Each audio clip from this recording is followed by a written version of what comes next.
Një prokuror publik nga Prokuroria Themelore Publike Shkup dhe ekipe hetimor nga Ministria e Punëve të Brendshme sot kanë kryer kontroll në vendin e ngjarjes pas zjarrit që ndodhi në Trubarev. Hetimet janë ndërmarrë si për shkaktimin e zjarrit, ashtu edhe për mënyrën e deponimit të mbeturinave në atë lokacion. Është bërë fotografimi dhe incizimi me dron i lokacionit. Për shkak të grumbullimit dhe rrezikshmërisë në vendin e ngjarjes, hetimet në terren janë të vështira. Me urdhër të prokurorit publik, lokacioni do të qëndrojë i siguruar edhe në periudhën në vim për nevojat e procedurës. Në vendin e ngjarjes do të vazhdojnë matjet shtesë të ndotjes nga Ministria e Mjedisit Jetësor dhe do të përfshihet edhe një ekspert nga fusha e ekologjisë.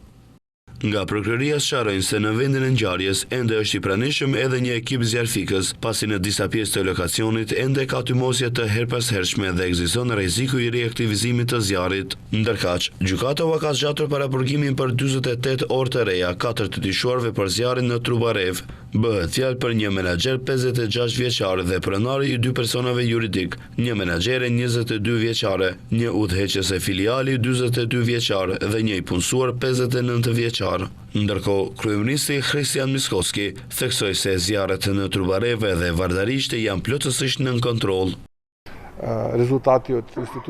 I mora rezultatet nga Instituti i Shëndetit Publik, të gjithë parametrat janë brenda kufive të lejuar. Në Drislla gjithashtu është drejt përfundimit. Sot përfundon mbulimi me 10 të një pjesë të vogël që ende nxirrte tym, edhe pse mbi 90% e punës kishte përfunduar që të hënën, situata është nën kontroll. Miskovski gjithashtu komentoi edhe akuzat e opozitës ndaj tij në lidhje me zjarret.